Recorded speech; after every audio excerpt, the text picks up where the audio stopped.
நம்மளுக்கு நல்ல fitness excellence வேணும், ஆரோக்கியமா முதுமை அடைதல் வேணும். இப்படிலாம் நம்ம வந்து ஒரு கோல் நம்மளுக்கு ஃபிக்ஸ் பண்ணோம் அப்படின்னா நம்மளுக்கு ஃபங்க்ஷனல் ஃபிட்னஸ் வேணும். டெக்னாலஜி பொறுத்த அளவுல மனிதனுக்கு எல்லையே இல்லை அப்படிங்கிற அளவுக்கு சயின்ஸ் வளர்ந்து போய்கிட்டே இருக்கு. ஆனா ஹெல்த் அண்ட் ஃபிட்னஸ் அப்படின்னு பார்த்தா அதுக்கான அடிப்படைகள் மாறுறதுக்கு வாய்ப்பே இல்லை.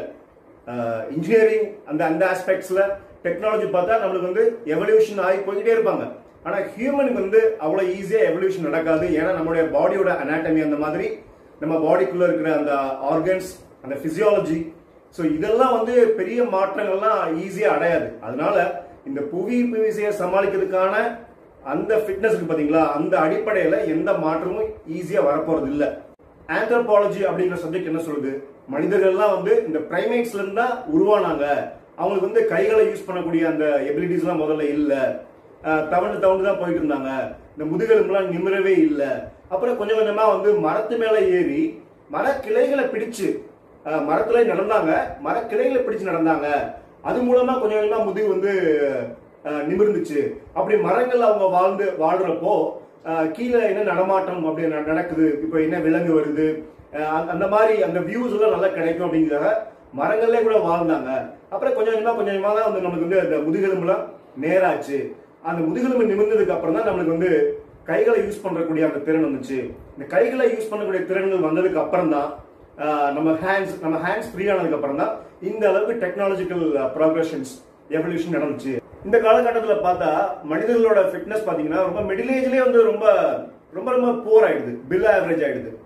நான் பார்த்த வரைக்கும் என்னன்னா, அட்லீஸ்ட் நம்ம வந்து ஒரு 70-80 இயர்ஸ் தாண்டுற வரைக்காச்சும் கைகளை ஊண்டி தவழ்றக்கூடிய அந்த ஃபிட்னஸ் ஆச்சு நம்மளுக்கு வேணும். இந்த கைகளை ஊண்டி தவழ்றதை நம்ம சின்ன வயசுல பண்ணியிருக்கோம். நம்ம ஆந்த்ரோபாலஜி எத்தனையோ வருஷம் முன்னாடி சொன்ன விஷயங்கள்லாம் நம்ம இன்னும் பண்ணிட்டு தான் இருக்கோம். ஆனா சின்ன வயசுல பண்ணியிருக்கோம். அந்த தவழ்ற பொசிஷன்லாம் பாத்தீங்கன்னா அதுல ஸ்ட்ராங்கான கோர் ஆக்டிவேஷன், கோர் மசில் இன்வால்வ்மெண்ட்லாம் இருக்கும். பட் ஆனா நிறைய பேரால தரையில படுத்து எந்திக்க முடியல. தரையில படுத்து எந்திக்கணும்னா அந்த தவழ்ற பொசிஷன் வந்து எந்திக்கணும்.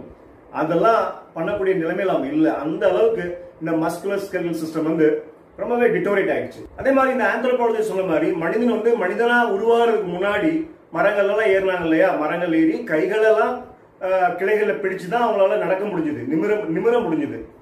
இப்போ இந்த காலத்துல பாருங்க, வயசானவங்களுக்கு இந்த பஸ்ல ஏறும் போது இந்த ஒரு 2 பேரல் பார் கொடுத்துருப்பாங்க, அதை பிடிச்சு ஏறணும். காலில் ஸ்ட்ரென்த் இருக்கணும், நல்ல ஸ்ட்ராங் கிரிப் இருக்கணும், அப்படின்னா தான் ஏற முடியும். எத்தனை பேர் ரொம்ப சின்ன வயசுலயே பாருங்க அவங்களால அந்த பஸ்ல எல்லாம் பாத்தீங்கன்னா படியில ஏற முடியாது. பஸ், ட்ரெயின், அப்புறம் வந்து ஈவன் ஸ்டேர்ஸ்ல கூட சில டைம் ரெயில்லாம் கொடுத்துருப்பாங்க. அப்படி இருந்தும் அந்த அளவு அந்த கால்களை யூஸ் பண்ணி கைகளை நல்ல ஸ்ட்ராங் கிரிப் யூஸ் பண்ணி அவங்களால கிளைம் அப் பண்ண முடியல. உதாரணமா ஒரு மாம்பழம் சாப்பிட்டு சும்மா எங்க கார்டன்ல அதோட சீடை வந்து சும்மா புதைச்சு வச்சோம். என்ன நடக்க போகுதுன்னு தெரியாது. பார்த்தா அது ஒரு சின்ன பிளான்டா மாறிச்சு, இப்போ ஒரு பெரிய ட்ரீயா மாறி அப்படியே அடுத்த வீடுக்குலாம் வந்து எக்ஸ்பேண்ட் ஆகி போயிட்டே இருக்குது. அது ஷேடு கொடுக்குது, அதோட பெனிஃபிட்ஸ்லாம் ஓகே. பட் ஆனால் அது சில டைம் இந்த காத்தடி காலங்கள்லாம் பார்த்தீங்கன்னா அந்த இலைகள்லாம் நெய்பரோட வீட்டில் போய் விடும். ஸோ அவங்களுக்கு வந்து டிஸ்டர்பன்ஸாக இருக்கக்கூடாதுன்னு சொல்லிட்டு சில பிரான்ச்சஸை கட் பண்ண வேண்டிய சூழ்நிலை ஆயிடுச்சு.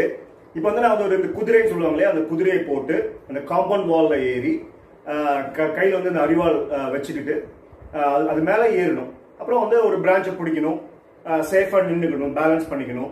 அப்புறம் வந்து நல்லா ஸ்ட்ராங்கா ஃபோர்ஸ் கொடுத்து இந்த பிரான்ச்சை வெட்டணும். இதுல எவ்வளவு வேலை இருக்கு பாத்தீங்களா. இது வந்து ஒரு எக்ஸாம்பிள் ஆஃப் ஃபங்க்ஷனல் ஃபிட்னஸ். இப்போ இந்த வீடியோல பாருங்க, அந்த கொப்பு வந்து பெரிய ஒரு பிரான்ச், அது வந்து ஹேண்டில் பண்ண முடியாம அந்த பக்கம் போய் விழுது. ஆனா நம்ம அந்த அதையும் நம்ம பிடிச்சிக்கிட்டு அந்த கொப்பையை வந்து அந்த பக்கம் விழாம பார்த்துட்டு திரும்ப கேர்ஃபுல்லா கீழே இறங்கணும். அப்புறம் அப்படியே அந்த பெரிய பிரான்ச் எடுத்து கீழே கொண்டு இந்த பக்கம் அந்த ஆக்ஷன்லாம் பார்த்தீங்கன்னா ரொம்ப முக்கியமான பிரைமல் பேட்டர்ன்ஸ் சொல்லுவாங்க. ஸோ அதெல்லாம் பண்ணும்போது ஸ்ட்ராங்கான கோர் ஆக்டிவேஷன் இருக்கும்.